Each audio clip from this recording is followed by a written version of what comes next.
சரியா பதிலளிச்சு பழகுனர் உரிமம் அதாவது LLR பெற்று வாகனத்தை சரியா ஓட்ட பழகி வாகனத்தை ஓட்டுவதற்கான டிரைவிங் லைசன்ஸை பெற முடியும். அதற்கான போக்குவரத்து விதிகள் என்னென்னு நம்ம தெரிஞ்சுக்க வேணாமா? அதை தெரிஞ்சுக்க இந்த வீடியோவை கவனமா பாருங்க. சாலையில இது மாதிரி விடுபட்ட வெள்ளைக்கோடுகள் இருந்தா அனுமதி பெற்று வலதுபுறம் வளையலாம், யூ டர்ன் எடுக்கலாம். அதே மாதிரி தேவைப்பட்டா வாகனங்களை முந்தி செல்லலாம். சாலையின் நடுவுல தொடர் வெள்ளைக்கோடுகள் இருந்ததுன்னா வலதுபுறம் வளையக்கூடாது, யூ டர்ன் எடுக்கக்கூடாது, முன்னாடி போற வாகனத்தை முந்தி செல்லக்கூடாது.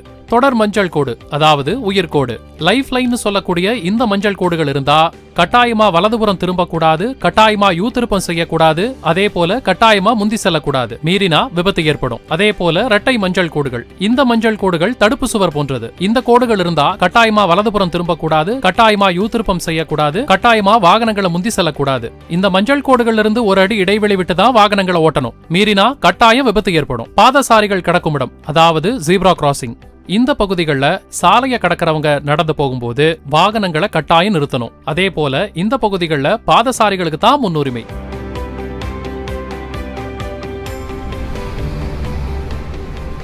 சிவப்பு விளக்கு எரிஞ்சா நில்லுன்னு அர்த்தம். அப்படி சிவப்பு விளக்கு எரியும் போது வாகனத்தை நிறுத்துக்கோட்டுக்கு முன்னாடியே நெரிசல் இல்லாம நிப்பாட்டணும். அதே போல இடதுபுறம் திரும்ப அனுமதி, அதாவது ஃப்ரீ லெஃப்ட் இருக்கக்கூடிய சாலைகள்ல சாலையோட மற்ற பகுதிகளில் இருந்து வாகனங்கள் வராததையும் அதே போல பாதசாரிகள் வராததையும் உறுதி செஞ்சுட்டு அதுக்கப்புறம் இடதுபுறம் திரும்பணும். அடுத்து மஞ்சள் விளக்கு. அப்படி மஞ்சள் விளக்கு பச்சை விளக்கு அப்புறமா எரியும் போது வாகனத்தை நிறுத்துக்கோட்டுக்கு முன்னாடியே நிறுத்த தயாராகணும். ஒருவேளை அப்படி மஞ்சள் விளக்கு எரியும் போது நிறுத்துக்கோட்டை தாண்டி போயிட்டோம்னா உடனடியா கடந்து போயிடணும். பச்சை விளக்கு எரிஞ்சா செல்லுன்னு அர்த்தம். அப்படி பச்சை விளக்கு எரியும் போது மற்ற வாகனங்களையும் பாதசாரிகளையும் கவனிச்சு சீரான இடைவெளியில வாகனத்தை இயக்கணும். விட்டு விட்டு எரியும் மஞ்சள் விளக்கு. சாலையில வாகனத்துல போகும்போது மஞ்சள் விளக்கு விட்டு விட்டு எரிஞ்சதுன்னா குறுகிய சாலை சந்திப்பு இருக்கு, எனவே வாகனத்தோட வேகத்தை குறைச்சு கவனமா அந்த சந்திப்பை கடக்கணும்னு அர்த்தம். விட்டு விட்டு எரியும் சிவப்பு விளக்கு. குறுகிய சாலையிலிருந்து பிரதான சாலைக்கு நம்ம வாகனத்துல வரும்போது இந்த சிவப்பு விளக்கு விட்டு விட்டு எரிஞ்சதுன்னா ரொம்ப ஜாக்கிரதையா அந்த சாலைக்குள்ள நுழையணும்னு அர்த்தம். வாகனத்தை வலதுபுறம் கொண்டு வர்றதுக்கும் வலதுபுறம் திரும்புறதுக்கும் இந்த கை சைகையையும் வலதுபுற இண்டிகேட்டரையும் பயன்படுத்தணும். வாகனத்தை இடதுபுறம் கொண்டு வர்றதுக்கும் இடதுபுறம் திருப்புறதுக்கும் இந்த கை சைகையையும் இடதுபுற இண்டிகேட்டரையும் பயன்படுத்தணும். என்னுடைய வாகனத்தோட வேகத்தை குறைக்க முயல்கிறேன்னு சொல்றதுக்கு இந்த கை சைகையை பயன்படுத்தணும். நான் வாகனத்தை நிறுத்த போறேன்னு சொல்றதுக்கு இந்த கை சைகையை பயன்படுத்தணும். நமக்கு பின்னால் வரக்கூடிய வாகனத்தை முந்த அனுமதிப்பதற்கு இந்த கை சைகையை பயன்படுத்தணும். இதுவரைக்கும் சாலையில வாகனத்தை ஓட்டும் போது பின்பற்றப்பட வேண்டிய போக்குவரத்து விதிமுறைகளை பத்தி பார்த்தோம். இனி சாலையில அமைக்கப்பட்டிருக்கக்கூடிய போக்குவரத்து சின்னங்களை பத்தி பார்க்கலாம். அந்த சின்னங்கள் 3 வகைப்படும். சிவப்பு நிற முக்கோண வடிவத்தில் இருந்தா அவை எச்சரிக்கை சின்னங்கள். இதே சிவப்பு நிற வட்ட வடிவத்தில் இருந்தா அவை கட்டாய சின்னங்கள். செவ்வக வடிவத்தில் இருந்தா அவை தகவல் சின்னங்கள். முதல்ல எச்சரிக்கை சின்னங்களை பத்தி பார்ப்போம். சாலை வலதுபுறம் வளைந்து செல்கிறது. சாலை இடதுபுறம் வளைந்து செல்கிறது. வலதுபுற கொண்டை ஊசி வளைவு, இடதுபுற கொண்டை ஊசி வளைவு, வலது தலைகீழ் வளைவு, இடது தலைகீழ் வளைவு. குறுக்கு சாலைகள் வலதுபுறம் கிளைச்சாலை, இடதுபுறம் கிளைச்சாலை. டி சந்திப்பு, எதிரெதிரே சந்திப்பு சாலைகள். ஒய் சந்திப்பு, முன்னால் பிரதான சாலை குறுக்கிடுகிறது.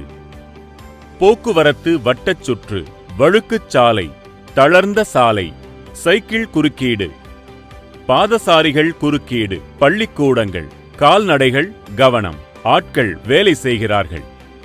பாறைகள் உருளலாம். மேல் நோக்கி சரிவாகச் செல்லும் சாலை, கீழ் நோக்கி சரிவாகச் செல்லும் சாலை, இடைவெளி உள்ள மீடியன். குறுகிய பாலம், முன்னால் குறுகிய சாலை, முன்னால் அகன்ற சாலை, ஆபத்தான பள்ளம். கரடு முரடான சாலை, சோதனைச் சாவடி, தோணித்துறை.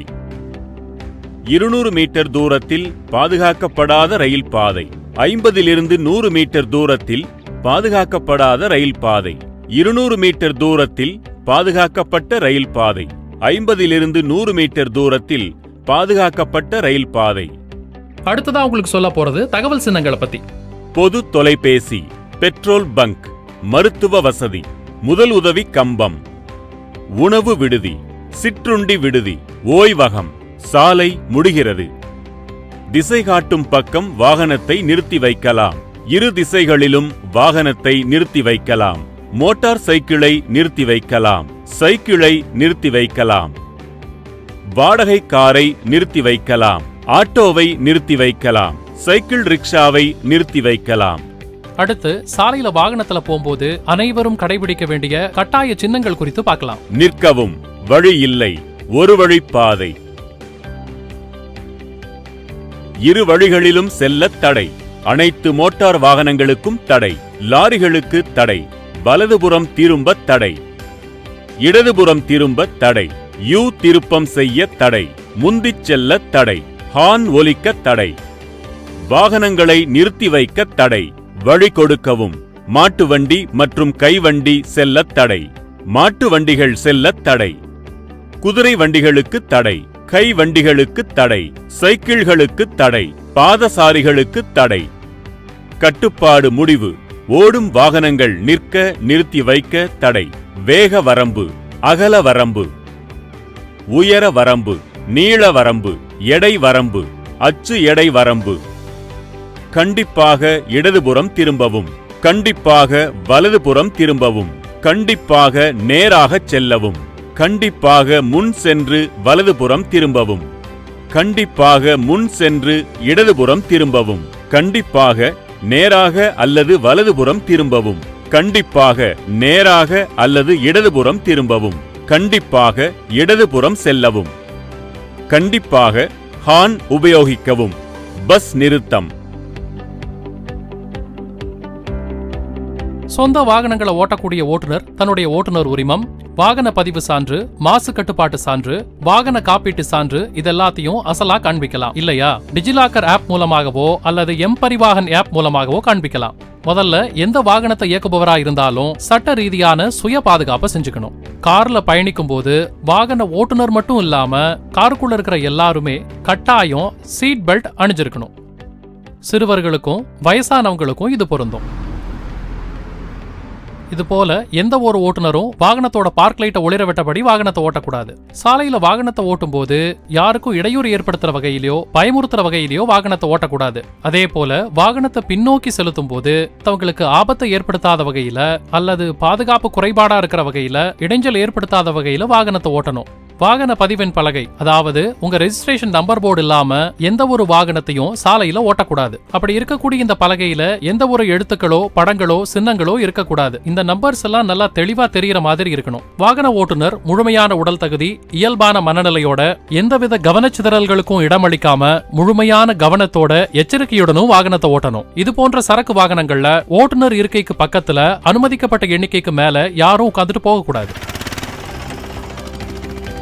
நீங்க வாகனத்துல பயணிக்கும் போது ஏதாவது பழுது ஏற்பட்டா வாகனத்தோட அவசர கால விளக்குகளை ஒளிர விடணும். போக்குவரத்து வாகனங்களை ஓட்டக்கூடிய ஓட்டுநர் தன்னுடைய ஓட்டுநர் உரிமம், வாகன பதிவு சான்று, மாசு கட்டுப்பாட்டு சான்று, வாகன காப்பீட்டு சான்று, அனுமதி சான்று, தகுதி சான்றையும் மோட்டார் வாகன வரி சான்றையும் அசலாக காண்பிக்கலாம். அல்லது எம்பரிவாகன் ஆப் மூலமாகவோ டிஜிலாக்கர் மூலமாகவோ காண்பிக்கலாம்.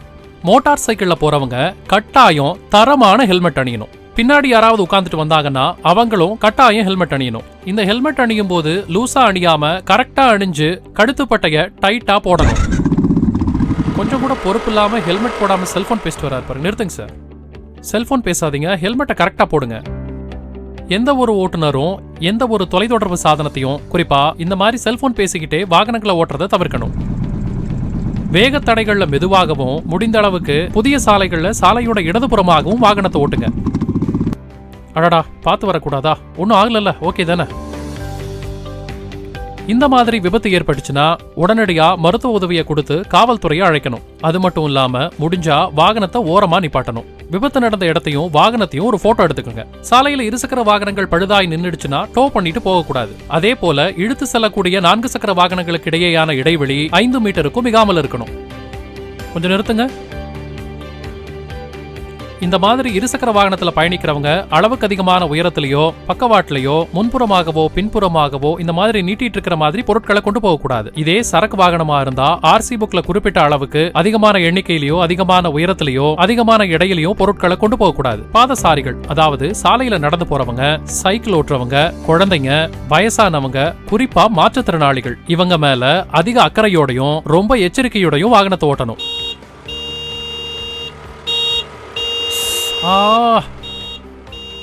எந்த ஒரு ஓட்டுநரும் இந்த மாதிரி தேவையில்லாம ஒலி எழுப்பக்கூடாது. குறிப்பா குடியிருப்பு பகுதிகள், மருத்துவமனைகள், பள்ளிக்கூடங்கள், நீதிமன்றங்கள் இருக்கக்கூடிய பகுதிகளில் ஒலி எழுப்புறதை தவிர்க்கணும். ஒன்றுக்கும் மேற்பட்ட சாலைகள் இருக்கக்கூடிய இடங்கள்ல இடதுபுறம் திரும்பணும்னா இடதுபுற அம்புக்குறி இருக்கக்கூடிய சாலைக்கு வந்துதான் திரும்பணும்.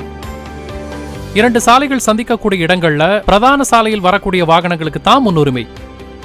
ஒரே மாதிரியா 2 சாலைகள் இருக்கக்கூடிய இடங்கள்ல இடதுபுறம் வரும் வாகனங்களுக்கு தான் முன்னுரிமை. போக்குவரத்து காவலர் அல்லது விளக்கு சின்னங்கள், அதாவது சிக்னல்கள் இல்லாத சாலை சந்திப்புகளில் வலப்புறம் இருந்து வரும் வாகனங்களுக்கு முன்னுரிமை அளிக்க வேண்டும். மாநில அரசால் அமர்த்தப்பட்ட மருத்துவ ஊர்தி, தீயணைப்பு வாகனம், காவல்துறை வாகனம் போன்ற அவசர பணிக்கான வாகனங்களின் ஓட்டுநர்கள் சுழல் விளக்கு ஒளியுடன் சைரனை ஒலிக்கச் செய்து வாகனத்தை ஓட்ட வேண்டும். அத்தகைய சுழல் விளக்கு மற்றும் சைரன் பொருத்தப்பட்ட வாகனங்களுக்கு பிற வாகனங்கள் முன்னுரிமை அளிக்க வேண்டும். முன் செல்லும் வாகனத்திற்கும் நமது வாகனத்திற்கும் இடையில் போதுமான தொலைவு இடைவெளி இருக்க வேண்டும். முன் செல்லும் வாகனம் திடீரென வேகத்தை குறைத்தாலோ நிறுத்தினாலோ நமது வாகனத்தை பாதுகாப்பாக நிறுத்தும் அளவிற்கு இடைவெளி இருக்க வேண்டும். மழை, பனி, புயல் போன்ற தீவிர நிலையில் அதிக அளவிலான இடைவெளி ஏற்படுத்தி ஓட்ட வேண்டும். பாதுகாப்பில்லாத ரயில் பாதைகளை கடக்கும் போது ஓட்டுநர் தனது வாகனத்தை நிறுத்தி தானோ அல்லது வேறு நபரோ ரயில் பாதையின் அருகில் சென்று இருபுறமும் ரயில் வரவில்லை என்பதை உறுதி செய்த பின்னரே ரயில் பாதையை கடக்க வேண்டும். பாதுகாப்பான ரயில் பாதைகளை கடக்கும் போது கேட் மூடும் போதும் மூடிய பின்னும் எந்த வாகனமும் கடந்து செல்லக்கூடாது. அடிப்படை சாலை விதிகள் மற்றும் போக்குவரத்து சிக்னல்களை சரியா புரிஞ்சுக்கிட்டு மது அருந்தாம, இருசக்கர வாகனமா இருந்தா ஹெல்மெட் போட்டுக்கிட்டு, காரா இருந்தா கண்டிப்பா சீட் பெல்ட் போட்டுக்கிட்டு, மொபைல் போன்ல பேசாம விழிப்புணர்வோட வாகனத்தை இயக்கினாலே 100% விபத்துக்களை நம்ம தவிர்த்திடலாம். சாலை விதிகளை மதிப்போம், விபத்தில்லா தமிழகத்தை உருவாக்குவோம். LLR அப்ளை பண்ணியிருக்கிறவங்க எல்லாருக்குமே தமிழ்நாடு அரசின் போக்குவரத்து மற்றும் சாலை பாதுகாப்பு ஆணையரகத்துடைய வாழ்த்துக்கள். வெளியீடு தமிழ்நாடு அரசின் போக்குவரத்து மற்றும் சாலை பாதுகாப்பு ஆணையரகம்.